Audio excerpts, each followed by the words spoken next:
Wow, ano to?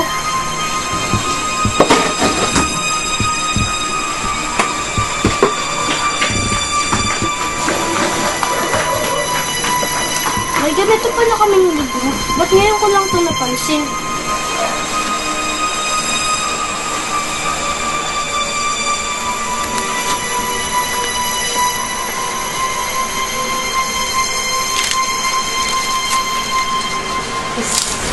Ano ba to?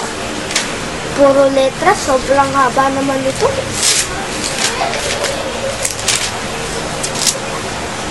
Nehemiah. Isang...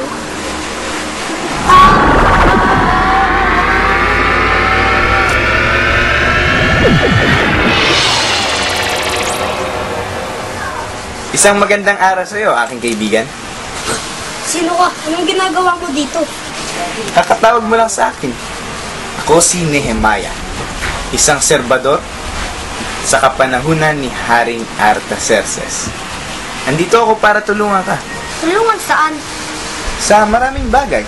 At saka para mas maintindihan mo itong binabasa mo. Halika, simulan na natin ito.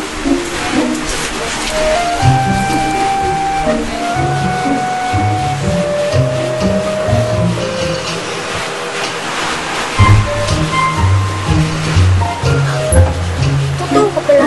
Alam ko panaginip lang. Oo naman, totoo. Ganda pala na itong laruan na to.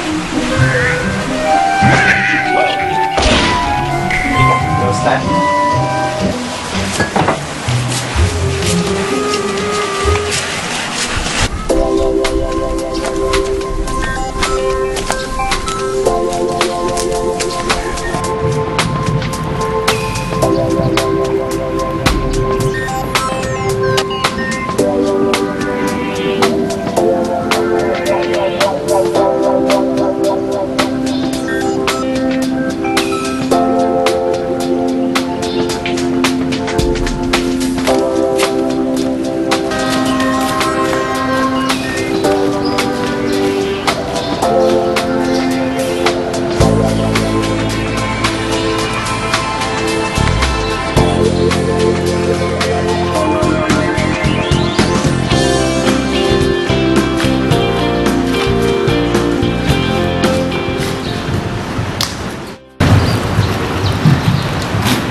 Noong unang panahon sa Jerusalem. Jerusalem? Oo, Jerusalem. Habang ako'y nagtatrabaho sa palasyo ng hari ng Persia, ibinalita sa akin na aking kapatid ang nangyayari sa lugar na ito. Lubos kong ikinalungkot nang malaman ko ang kalagayan ng Jerusalem noong panahong iyon. Nalaman ko na nawasak ang pader na nagpoprotekta rito at ang mga rehas nito. Lahat nasunog. Sobrang tindi ng nangyari sa lugar na ito, kaya naman ang mga taong nakatira rito ay nasa matinding kalungkutan at kahihiyan. Wala akong magawa kung hindi magdasal. Magdasal? Nagdasal na sana payagan ako ng boss ko. Bakit? Sino ba ang boss mo? Si Haring Artaxerxes. Artaxerxes, ha? Siya ang kasalukuyang hari ng panahong iyon. At ako ang kanyang magiging na serbador ng mga inumin. Pagkatapos kong magdasal, hindi nagtagal at pinayagan ako ni Haring Artaxerxes na pumunta ng Jerusalem. Lubos akong nagalak at sa wakas matutulungan ko ang mga taong ito na bumangon.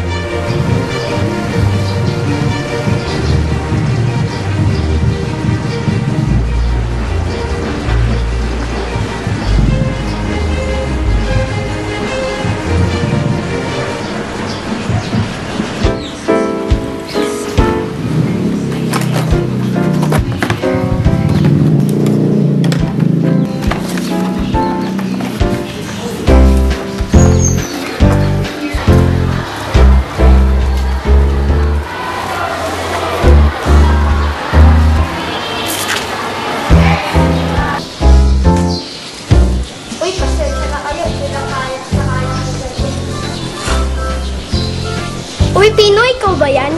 May sakit ka ba? Nagtaon ka rin. Tara, simulan na natin.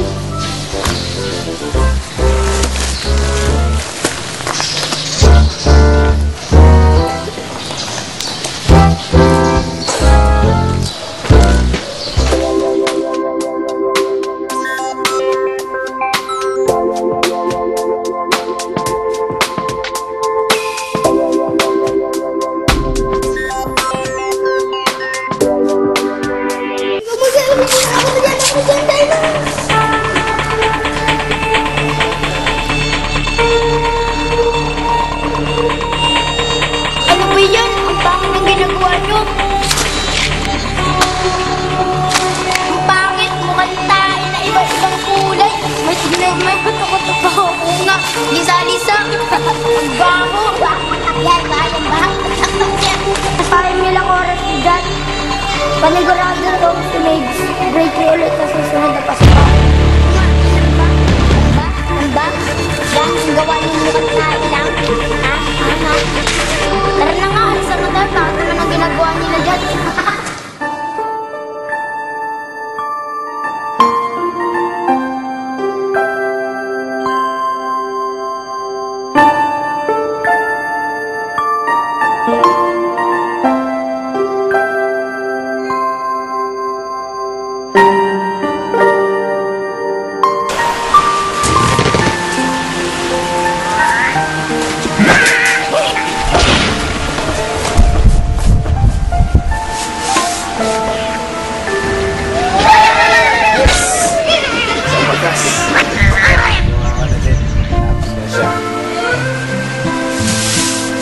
Oh, bakit pinanamuhan? Anong nangyari?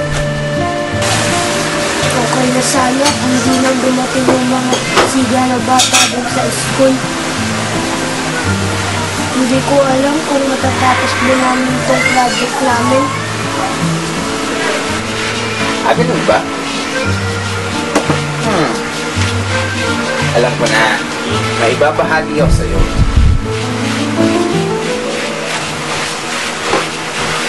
Nang nakakalahati na namin ang pag-ayos sa pader ng Jerusalem, dumating sila Sanballat at Tobia.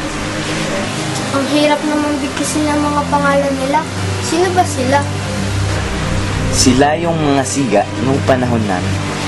Galit na galit sila dahil ayaw nila kami magtagumpay sa paggawa namin ng pader. Sinabihan nila kami ng masasakit na salita para panghinaan kami ng loob.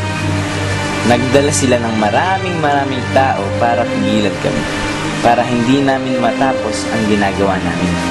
Parang yung mga sigaw sa school namin. Pero hindi kami nagpatalo, mas lalo kaming nagkaisa. Habang gumagawa kami, may dala kaming armas sa isang kamay at kagamitang panggawa naman sa kabila. Kahit kailan hindi kami tumigil sa paggawa ng pader. Kahit dumaan ang maraming oposisyon, tinuloy pa rin namin ang paggawa.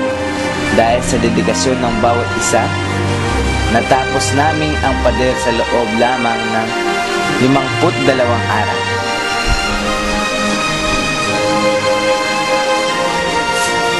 Galing nyo naman. Kaso kayo yun. Hindi namin kaya yun. Sinabi ko sa'yo, Pino, kung nagawa namin dati, kaya niya rin gawin ngayon. Nandito lang ang librong ito at ako para gabayan ka. Yan ang laging